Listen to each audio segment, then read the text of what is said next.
राधे राधे, जय श्री कृष्ण। आज चर्चा का विषय है कि हमारे भाग रेखा कौन सी सबसे अच्छी मानी जाती है। जो भी भाग रेखाएं होती हैं वो कई जगह से उद्गम होती है।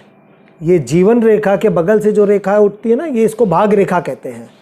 कुछ लोगों की भाग रेखाएं जीवन रेखा के अंदर से यानी शुक्र पर्वत से उदय होती है, कुछ लोगों की मणिबंध से होती है, कुछ लोगों की जीवन रेखा से उत्पन्न होती है यानी नीचे से निकली, जीवन रेखा को टकराई और फिर उसके बाद यानी नीचे से आती है, उसको मणिबंध से ही कहते हैं। लेकिन कोई फ़ायदा नहीं होता, जो जीवन रेखा में टकराई और फिर बाद में ऊपर, उसको जीवन रेखा से उद्गम मानते हैं। कुछ लोगों के मध्य हथेली से जो है भाग रेखा उदय होती है, कुछ लोगों की ये केतु पर्वत से, कुछ लोगों की ये चंद्र पर्वत से रेखाएं उदय होती है।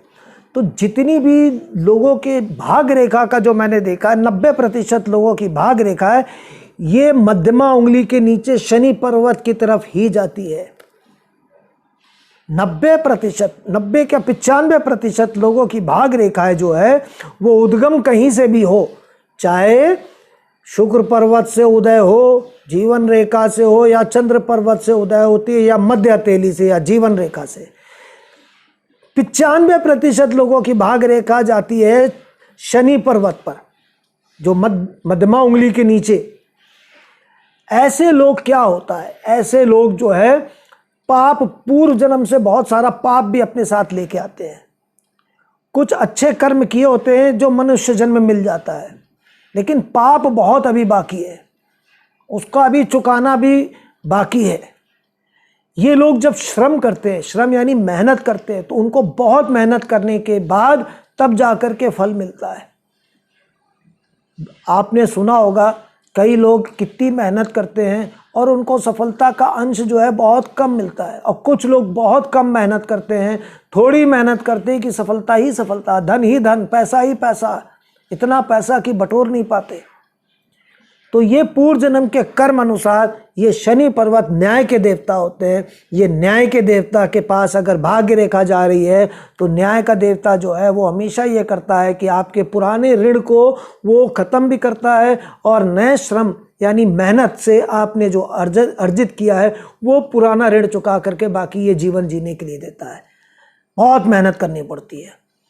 तो यही आज हमको समझना है कि अगर किसी व्यक्ति की शनि की तरफ अगर भाग रेखा जाती है तो ऐसे लोगों का जीवन कैसा होता है। ऐसे लोगों का जीवन जो है बहुत श्रम से होता है, और उसमें अगर चंद्र से अगर उठती हुई शनि की तरफ जाती है तो ये किसी महिला यानी किसी देवी की शक्ति के कारण इन लोगों का जीवन जो है थोड़ी सी मेहनत करने के बाद फिर सेटल हो जाता है और बहुत तरक्की करता है। और वही इसी तरीके से या चंद्र से जैसे जैसे अगर आप केतु की तरफ जाएंगे तो फल जो है उसका प्रतिफल कम होता चला जाता है। उसकी भाग यानी लक यानी मेहनत और फल, जो कम मेहनत करके ज़्यादा फल पाता है उसको भाग्यशाली कहते हैं, जो बहुत मेहनत करके थोड़ा सा फल पाता है उसको दुर्भाग्यशाली कहते हैं, यानी उसका भाग्य कमज़ोर कहते हैं। तो जो चंद्र की तरफ से किसी की भाग रेखा उद्गम होती है और शनि पर्वत पे जाती है वो फिर भी भाग्यशाली है, और अगर यही भाग रेखा चंद्र से धीरे धीरे खिसक के शुक्र की तरफ आती चली जाती है तो दुर्भाग्यशाली बढ़ती चली जाती है।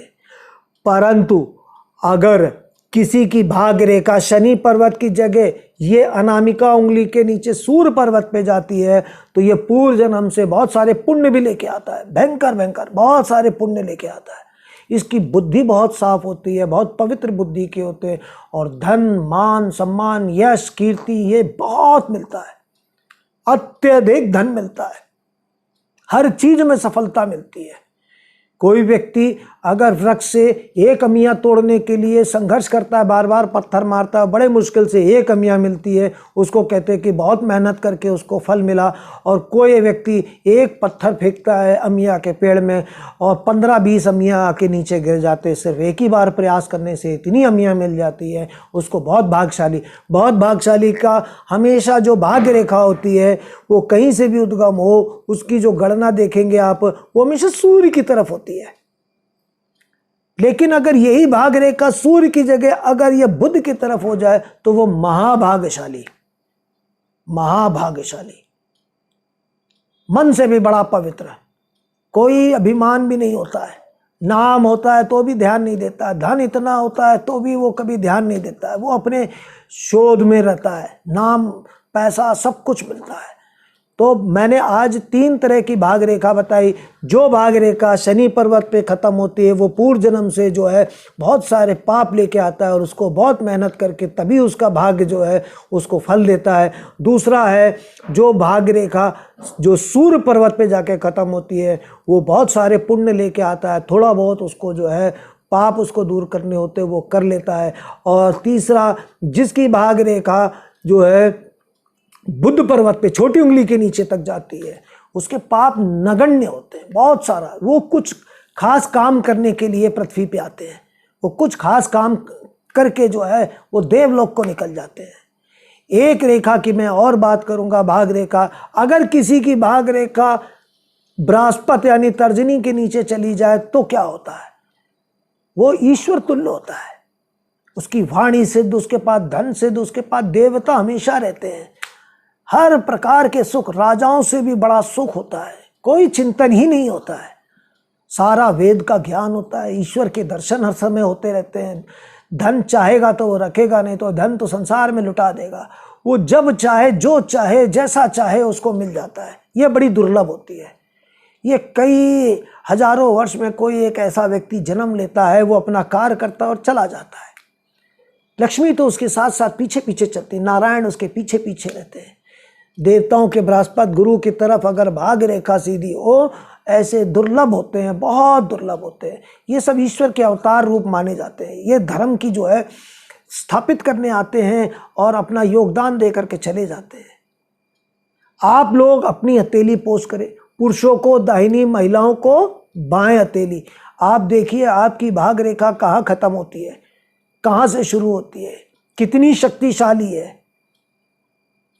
आप अपना निजी प्रश्न भी पूछना चाहें तो हमारे व्हाट्सएप नंबर पर संपर्क कर सकते हैं और बहुत कम लागू है फीस की, आप एक प्रति प्रश्न के हिसाब से पूछ भी सकते हैं। राधे राधे, जय श्री।